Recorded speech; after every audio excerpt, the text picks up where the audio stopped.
श्री हरि। यह प्रवचन सेठ जी के द्वारा स्वर्ग आश्रम वट वृक्ष के नीचे दिनांक 8 मई 1952 को दिया गया। पैड संख्या 123, प्रवचन संख्या 6। विषय: सत्संग करें पर एकांत में भजन ध्यान का साधन करना उत्तम है। वैराग्य की बात श्री स्वामी जी ने बड़े सुंदर ढंग से कही। सबके कहने का ढंग अलग अलग होता है। किसी ने निष्काम भाव से परमात्मा की प्राप्ति की बात कही, किसी ने अध्यात्म विषय की फायदे की बढ़िया बढ़िया बातें कही, किसी ने अपनी मान बढ़ाई, प्रतिष्ठा पाने के लिए व्याख्यान दिया। सबने पृथक पृथक अपने अपने ढंग की बातें सुनाई। इस सब में नीचे दर्जे की बात मान बढ़ाई, प्रतिष्ठा चाहने वाले की है। इसमें न तो श्रोता को फायदा और न वक्ता को। न तो वह अपना ही जीवन सुधारता है न दूसरों का। फिर भी वक्ता अपनी मान बढ़ाई एवं प्रतिष्ठा होने की ही बातें सुनाते हैं। यह मान बढ़ाई एवं प्रतिष्ठा की बात कब होती है? जब अपने में देहाभिमान रहता है। यह देहाभिमान अनादिकाल से चला आ रहा है। यही कारण है कि श्रोता पर सत्संग सुनकर सत्संग का प्रभाव नहीं पड़ता।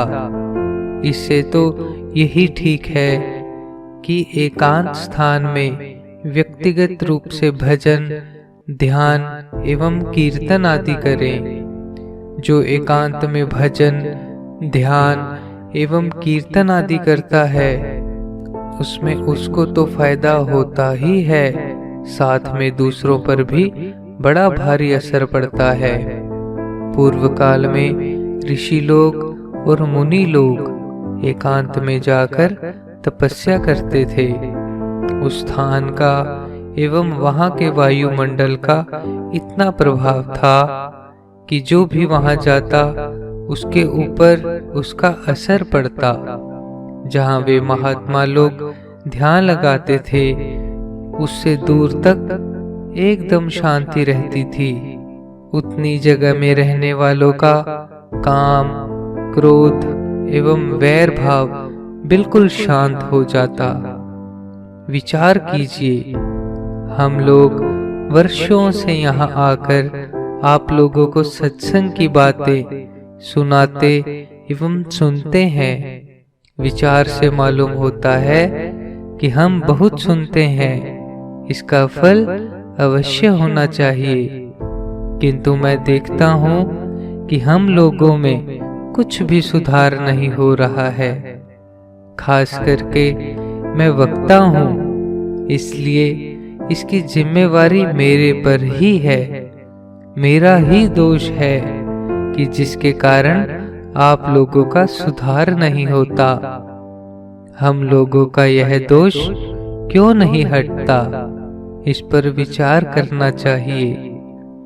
बहुत से दोषों में यह भी एक बड़ा भारी दोष है कि हम मान बढ़ाई की चाहना करते हैं। ईश्वर से यह प्रार्थना करें कि हे भगवान, यह दोष हमारे में प्रवेश कर गया है, आप ही इसको दूर करने में समर्थ हैं।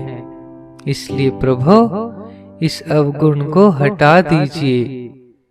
यदि हम कातर भाव से प्रार्थना करेंगे तो भगवान अवश्य इस दोष को हटा देंगे।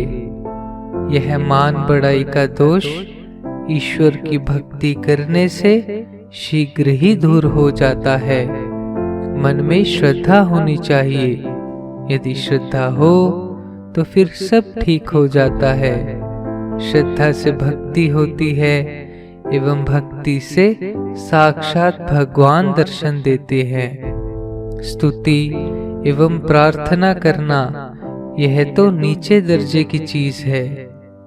कोई वक्ता का प्रेमी सज्जन यह कहे कि सुनने वाले ध्यान से एवं प्रेम से नहीं सुनते एवं उनमें आपके प्रति श्रद्धा की कमी है, इसलिए उनमें सुधार नहीं होता।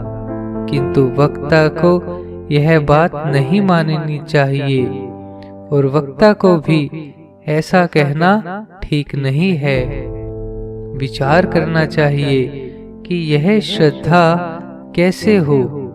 वक्ता एवं श्रोता दोनों में ही श्रद्धा होनी चाहिए। यह बात समझ में आती है कि यदि वक्ता में श्रद्धा हो तो फिर श्रोता में भी हो जाती है। श्रद्धा से सब कुछ हो जाता है, इतना प्रभाव है श्रद्धा का। मैं तो एक साधारण आदमी हूँ। सभी लोग यह जानते हैं कि एक पत्थर की मूर्ति में श्रद्धा की जाए, उसमें यदि भगवत बुद्धि की जाए तो कार्य सिद्धि में विलंब हो ही नहीं सकता। यानी उस पत्थर की मूर्ति में भी भगवान प्रकट हो जाते हैं, क्योंकि परमात्मा सब में व्यापक है, इसलिए मूर्ति में भी है ही। उस पत्थर में न तो चेतनता है न अंतःकरण, किंतु जो श्रद्धा कर लेता है तो फिर सिद्धि में संदेह है ही नहीं। यद्यपि हम लोगों में कोई अंतर्यामी नहीं है, किंतु हम लोग यह मान ले कि स्वामी जी श्री स्वामी राम सुखदास जी महाराज अंतर्यामी है। मुझको भी मान ले कि यह अंतर्यामी है, किंतु वास्तव में हम अंतर्यामी नहीं हैं। फिर भी श्रोता यह भाव रखते हैं कि ये अंतर्यामी है, तो श्रद्धा होने के नाते व मान लेने से उनको वही फायदा होगा जो फायदा परमात्मा को अंतर्यामी मानने से होता है। जब श्रद्धा प्रेम ज्यादा होता है तो ऐसा भाव अपने आप ही हो जाता है। सब में श्रद्धा की आवश्यकता है। परमात्मा अंतर्यामी है, वे समान भाव से सब में है। वे जिनमें श्रद्धा एवं प्रेम देखते हैं उसकी सिद्धि कर देते हैं। यह बात शास्त्र संगत है कि मनुष्य जिस जिस भाव को लेकर भगवान की उपासना करते हैं, भगवान उसी भावना को पूर्ण कर देते हैं। गीता जी के 7वें अध्याय के 22वें श्लोक में भगवान कहते हैं, सतया श्रद्धया युक्तस्याराधनमीहते लभते च ततः कामान मय्यैव विहितान् हितान्। अर्थात वह पुरुष उस श्रद्धा से युक्त हुआ उस देवता के पूजन की चेष्टा करता है और उस देवता से मेरे द्वारा ही विधान किए हुए उन इच्छित भोगों को निसंदेह प्राप्त करता है। भगवान स्वयं उसकी मनोकामना की पूर्ति करते हैं। इससे यह सिद्ध होता है कि भगवान को भक्त की श्रद्धा की पूर्ति करनी पड़ती है। जैसे कोई पुत्र के लिए देवता की उपासना करता है और उसको यदि पुत्र प्राप्ति हो जाती है तो उसे भगवान का भेजा हुआ ही मानना चाहिए। देवताओं में तो अपनी कुछ शक्ति है नहीं, सब भगवान की शक्ति से होता है। संसार में कामना की सिद्धि भगवान के द्वारा ही होती है। इसलिए श्रद्धालु आदमी यदि श्रद्धा करता है तो भगवान ही उसकी पूर्ति करते हैं। हम किसी में श्रद्धा करते हैं किंतु उसमें कुछ भी प्रभाव शक्ति नहीं, पर भगवान उसकी जगह सब कुछ कर देते हैं। जैसे मान लो मैं महात्मा नहीं हूँ, किंतु मुझे दूसरे लोग महात्मा मान ले। यदि उनकी श्रद्धा दृढ़ हो तो उनको वही लाभ होता है जितना कि असली महात्मा से लाभ होता है। श्रद्धालु पात्र न हो, किंतु महात्मा की कृपा से उसे फायदा होगा ही। यदि मैं महात्मा हूँ तो लाभ जरूर होता है। मैं वास्तव में महात्मा हूँ, किंतु श्रोता श्रद्धालु नहीं, तो श्रोता में जितनी श्रद्धा कम या ज्यादा होगी उसी के अनुसार उसको लाभ होगा। वक्ता महात्मा हो एवं श्रोता जिज्ञासु हो तो शीघ्र ही फायदा होता है। श्रोता तो श्रद्धालु है, किंतु वक्ता महात्मा नहीं है तो भी श्रद्धालु को शीघ्र ही लाभ होगा। यदि दोनों ही ठीक हों, यानी महात्मा भी असली एवं श्रोता भी श्रद्धालु, फिर तो मुक्ति में संशय ही नहीं। वक्ता दंभी पाखंडी हो तो श्रोता को नुकसान भी हो सकता है। वह दंभ एवं पाखंड से उसे फंसा भी सकता है, किंतु जो श्रोता भगवान पर निर्भर होकर भगवान के लिए ही सब कुछ करता है तो भगवान उसकी रक्षा करते हैं। जैसे काल नेमी के चक्कर में हनुमान जी आ गए, परंतु भगवान ने उनकी रक्षा की। मकड़ी के द्वारा सब बात मालूम होने से हनुमान जी ने काल नेमी को मार गिराया। इस तरह भगवान ने हनुमान जी की रक्षा की। कहने का मतलब भगवान अपने भक्त की सदा सर्वदा रक्षा करते रहते हैं।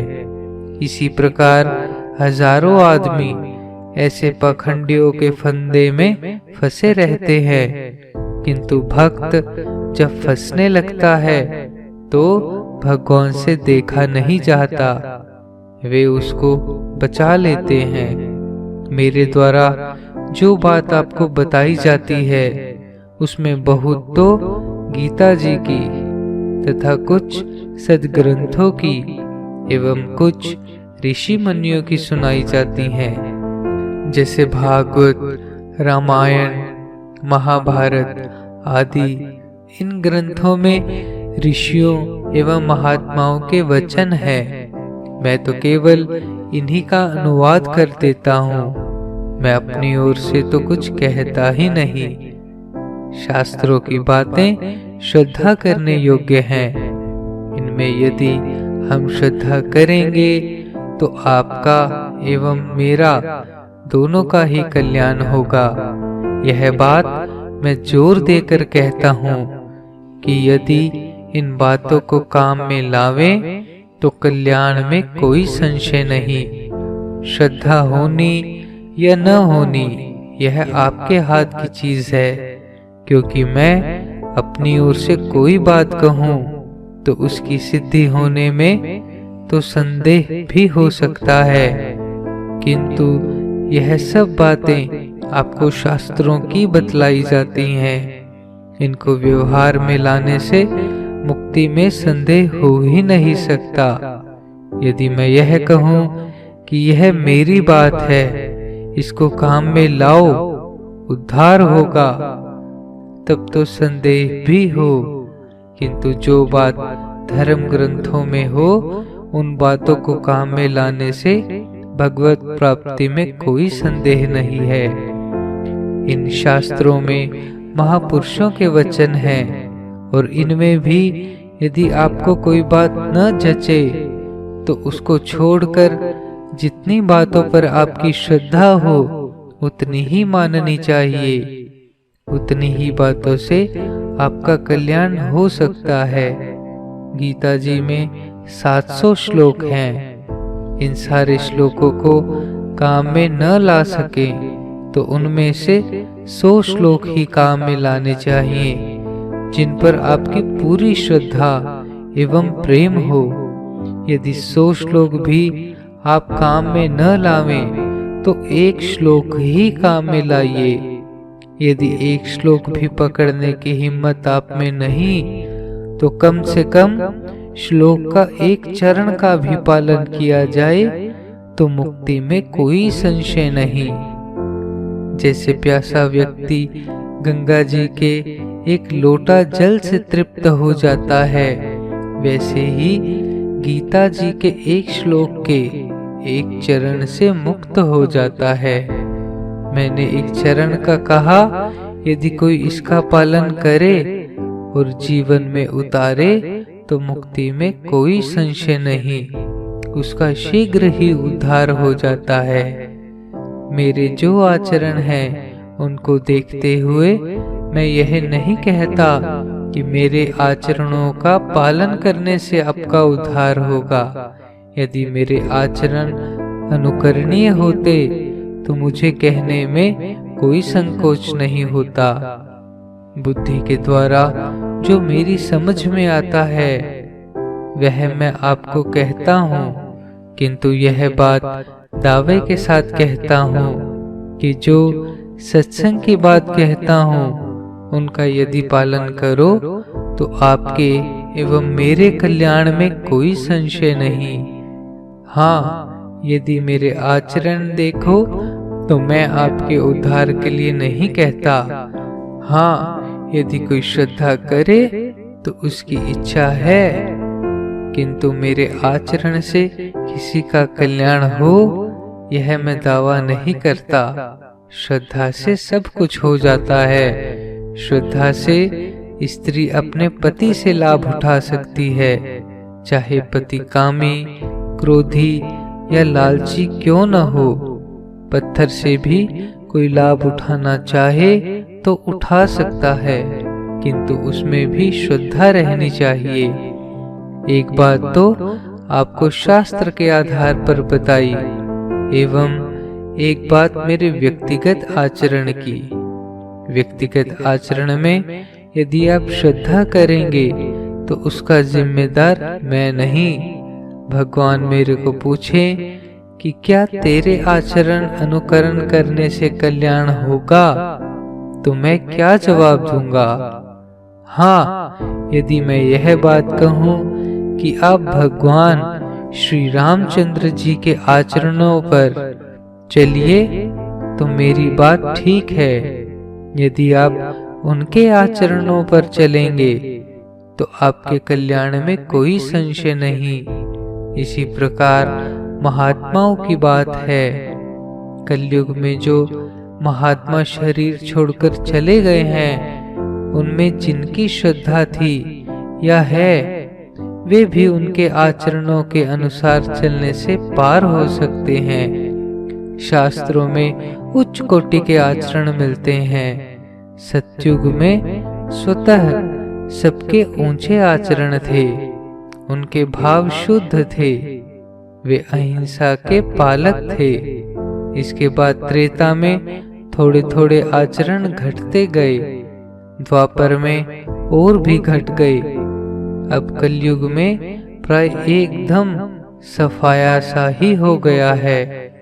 अब सर्वत्र पाप फैल गया है। अब ऊंचे आदमी देखने में बहुत ही थोड़े आते हैं। साधुओं को देखो तो उनका भी यही हाल है। आज के समय में वास्तव में यदि कोई कंचन एवं कामनी का त्यागी साधु हो तो उसे महात्मा के तुल्य मान सकते हैं, किंतु इन दोनों का त्यागी आजकल देखने में कम आते हैं। मान बढ़ाई के त्यागी तो प्राय मिलेंगे ही नहीं। कोई गृहस्थी भी यदि न्याय युक्त कंचन एवं कामनी का त्यागी हो तो हम उसे भी महात्मा के तुल्य मानते हैं। न्याय युक्त का मतलब दूसरे की स्त्री के तरफ देखे ही नहीं और अपनी स्त्री से शास्त्रानुकूल व्यवहार रखे तो वह महात्मा के तुल्य है। वह दूसरे की स्त्री की ओर देखे नहीं, दिख जाए तो मात्र भाव रखे। अपनी स्त्री में ममता एवं आसक्ति नहीं रखे और शास्त्रानुकूल व्यवहार रखे। यदि ऐसा व्यवहार करता है तो वह साधु ही मानने योग्य है। जो भगवत प्राप्त है वह तो मुक्त है ही। इसीलिए आचरण के विषय में मैं यह नहीं कहता कि मेरा आचरण करो तो आपका कल्याण होगा। हाँ, यदि मेरे जो व्यवहार या आचरण जो आपको शास्त्रानुकूल दिखे तो उसके पालन में कोई आपत्ति नहीं। शास्त्रानुकूल आचरण काम में लाने से लाभ ही होता है, किंतु यदि शास्त्र विरुद्ध आचरण करोगे तो लाभ के बदले हानि ही उठानी पड़ेगी। मेरा शरीर है, यदि इसमें कोई श्रद्धा करे तो वह धोखे में है। आपको मेरे शरीर, वाणी एवं आचरण इन तीनों की बात कही। इनमें से मेरे शरीर में पूज्य भाव नहीं रखें, और यदि कोई पूज्य भाव रखता है तो वह गलती में है। उसके लिए मेरी यही सलाह है कि वह इस भाव को हृदय से निकाल दे। वाणी से तो मैं हित की बात ही कहता हूँ, इसलिए इसकी तो मैं पूरी जिम्मेदारी भी ले सकता हूँ, क्योंकि मैं शास्त्र की ही बात कहता हूँ, इसलिए मुझे कोई भय नहीं।